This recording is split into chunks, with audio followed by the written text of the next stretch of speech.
گاہ کہتے ہیں جگہ کو نا، جلوہ ہوتا ہے، جلوے کا تو آپ سمجھنا، جلوہ مشاہدہ، تصویر، چہرہ، گاہ کا مطلب جگہ، اور ناز ہوتا ہے جو، ناز کو بھی تو سمجھتے ہیں نا، جو بڑا متکبر ہو، جس کے اندر کبریائی ہو، جس کی ایک شان ہو نا، اس کا ناز ہوتا ہے، تو جلوہ گاہ ناز۔ شروع اللہ کے نام سے جو بڑا مہربان اور نہایت رحم فرمانے والا ہے، جو احد بھی اور واحد بھی، جو رحمان بھی اور رحیم بھی، شمس و قمر جس کی تسبیح بیان کرتے ہیں، اور نجم و شجر جس کے حضور سربر سجود ہے، اور جو مالک کل ہے اور جس کی کرسی ارض و سماوات پر قائم ہے۔ اللہ کے پاک اور بابرکت نام کے بعد اس کی مدت و توصیف سے ابتدا، جو حبیب خدا ہیں، جو مدثر ہیں، مزمل ہیں، جو طٰہٰ بھی ہیں اور یاسین بھی، جو احمد بھی ہیں اور محمود بھی، جو رحمت للعالمین ہے اور جن کا امتی ہونا ہمارا شرف اور خوش بختی ہے، صلی اللہ علیہ وآلہ وسلم۔ ناز کے معنی فخر کے ہیں۔ غرور، تکبر یا ناز وہ کرے جس کے سامنے کوئی مقابل نہ ہو، جس کا کوئی ہمسر نہ ہو، جس جیسا نہ کوئی ہو اور نہ کوئی ہو سکتا ہو، جو پیدائش سے پاک ہو، جو مخلوق نہ ہو، جو خالق ہو۔ خالق مخلوق سے افضل ہوتا ہے، برتر ہوتا ہے۔ تخلیق خالق کو محبوب ہو سکتی ہے مگر خود خالق نہیں ہو سکتی۔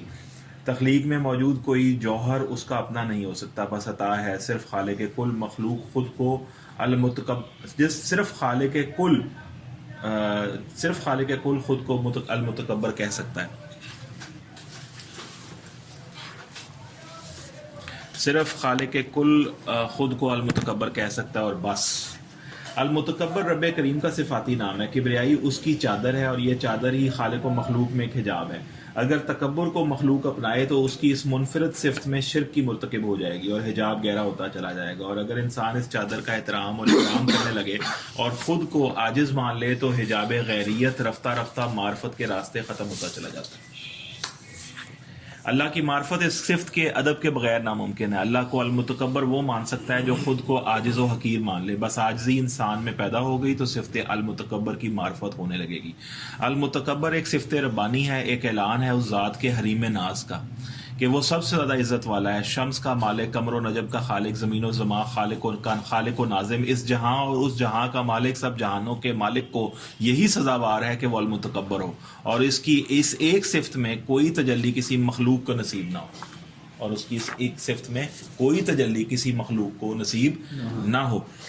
انسان کے دل میں اللہ رحمت ڈالتا ہے کہ وہ خود رحمان ہے۔ انسان تخلیق کے عمل میں کردار ادا کرتا ہے کہ الخالق و الباری و المصور نے انسان کو ذریعہ بنایا۔ بہت سی ایسی صفات الہی ہیں کہ انسان پر مہربان ہے اور انسان نظام انسانیت انہی کی رحمت سے چلا پاتا ہے، مگر صفت المتکبر وہ واحد صفت الہی ہے جو اللہ انسان کو نہ عطا کرتا ہے نہ ہی انسان میں اسے پسند کرتا ہے۔ بس یہی راز ہے کہ اس ایک صفت المتکبر کو وہی مان سکتا ہے جو ابلیس کے راستے سے بیزار ہو، جو اللہ کے سجدہ کرنے پر تیار ہے۔ صفت المتکبر وہ صفت الہی ہے جہاں عقل کو پر مارنے کی اجازت نہیں، جو عقل کو محو تماشائے لب بام رکھتی ہے، جو عشق و جنوں کو جلوہ عنایت کرتی ہے، اور اس جلوہ گاہ ناز کو جس نے بھی پایا عاجزی میں پایا ہے۔ فنا میں بقا کی خوشبو نے سیراب کیا، آنکھ کے بغیر بصارت و بصیرت نے اس مقام میں جگہ پائی۔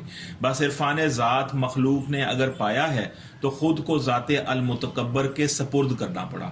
المتکبر کو المتکبر ماننا عاجز کے لیے ممکن ہے، اور عاجزی المتکبر کو مانتی ہے، جانتی ہے، پہچانتی ہے، پہچان یاد پیدا کرتی ہے، یاد محویت، اور محویت استغراق ذات میں گم ہو کر المتکبر کو اپنا لیتی ہے۔ کیا اس کی رحمت ہے کہ تکبر کو اپنانے پر پابندی لگائی، مگر المتکبر کو اپنانے پر، اسے اپنا کہنے پر، اپنا ماننے پر کوئی قید نہ لگائی۔ یہی المتکبر کی شان ہے۔ عاجزی خود ایک عطا ہے۔ المتکبر جس دل کو جلوہ گاہ ناز بنانا چاہے وہاں عاجزی پیدا کر دیتا ہے۔ المتکبر جس دل کو جلوہ گاہ ناز بنانا چاہے وہاں عاجزی پیدا کر دیتا ہے۔ عاجزی کے قلعے میں المتکبر کی حکومت ہے۔ عاجزی کا امتیاز یہ ہے کہ انسان کو ذات ربانی نے خود اختیار عنایت فرمایا، لیکن اگر مالک عاجزی کی عنایت کر دے تو انسان خود اس اختیار کو ذات المتکبر کے حوالے کر کے خود بھی اس کے سپرد ہو جاتا ہے۔ بس عاجزی کو یہ اجازت ہے کہ وہ المتکبر کے قریب آ سکے۔ بس عاجزی المتکبر کی عارف ہے۔ دل بینا بھی کر خدا سے طلب کے آنکھ کا نور دل کا نور نہیں۔ اقبال رحمۃ اللہ علیہ کے اس شعر کے مصداق دل کا یہی نور بس عاجز کے پاس ہے۔ رسول کریم صلی اللہ علیہ وسلم نے فرمایا کہ مومن کی فراست سے ڈرو کہ وہ اللہ کے نور سے دیکھتا ہے. ترمذی. یہ فراست و معرفت اور یہ نور و بینائی بس اسے عطا کرتا ہے جسے اللہ المتکبر عاجز کرنا چاہے، جس کو وہ خود جلوہ دکھانا چاہے، جسے وہ خود معراج کرانا چاہے. رسول کریم صلی اللہ علیہ وسلم نے فرمایا نماز مومن کی معراج ہے. بس معراج ملاقات کا نام ہے. آخر مخلوق کی خالق سے ملاقات کیسے ہو؟ کیسے یہ مقام آئے کہ غیب کو پیدا کرنے والے سے ملاقات ہو سکے، غیب پر ایمان لانے کا حکم دینے والے سے ملاقات ہو سکے؟ رب جو کائنات کو بنائے وہ مومن کے دل میں سمائے، جیسے فرمان نبوی ہے. خود کو المتکبر کہلوائے مگر ایسا رحم کرنے والا ہو جو حدیث نبوی کے ذریعے بتائے کہ عبادت ایسے کرو جیسے تم اللہ کو دیکھ رہے ہو، یا کم از کم ایسے جیسے اللہ تمہیں دیکھ رہا ہے. بس یہ اس کی ادا ہے، اس کا انداز ہے. وہ رب ہے، دور ہے مگر قریب بھی ہے. غیب پر ایمان کی دعوت دیتا ہے اور ساتھ عبادت میں دید کی اجازت بھی. نماز کو معراج کہتا ہے، ملاقات کا در کھلا رکھتا ہے. المتکبر ہے مگر خبر رکھتا ہے، سمیع و بصیر رہتا ہے. بس یہی اس کا جلوہ ہے کہ وہ ہر جلوے سے پاک ہو کر بھی ہر پھول، ہر پھل، ہر تخلیق میں انسان کو دعوت فکر دے رہا ہے.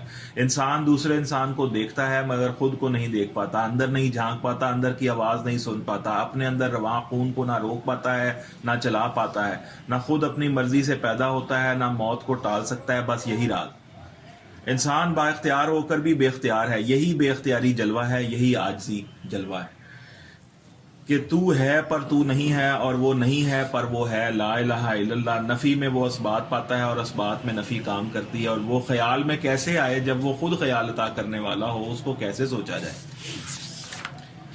بس اس نے بتا دیا کہ کوئی انسانوں میں ہوگا جو سیف اللہ ہوگا، اسد اللہ ہوگا، رسول اللہ ہوگا. بس ایسی رسالت پر لاکھوں سلام، جو بتا رہی ہے، جو خبر دے رہی ہے، جو قلب و روح میں جلوے کا حسن انتظار پیدا کر رہی ہے. بس ایک مصطفیٰ مجتبیٰ صلی اللہ علیہ وسلم کی ذات ہے جسے حریم ناز میں جانے کی اجازت ملی، اور اس مقدس رسول خدا صلی اللہ علیہ وسلم نے ہمیں جلوے کی خبر دی. بس یہی معراج ہے کہ میں اور آپ جن سے منسلک ہیں وہ جلوہ گاہ ناز میں پہنچے اور ہمارے لیے نماز کا اہتمام کر گئے. ہمیں بتا گئے کہ نماز ہماری معراج ہو سکتی ہے، ملاقات ہو سکتی ہے. کیسے ہوگی؟ بس اس کے عاجز ہو جاؤ کہ وہ مہربان، رحمان، رحیم و المتکبر ہمارے دل کو جلوہ گاہ ناز بنا لے. سلام ہو جناب رسول کریم صلی اللہ علیہ وسلم، مصطفیٰ مجتبیٰ پر اور ان کی آل پر.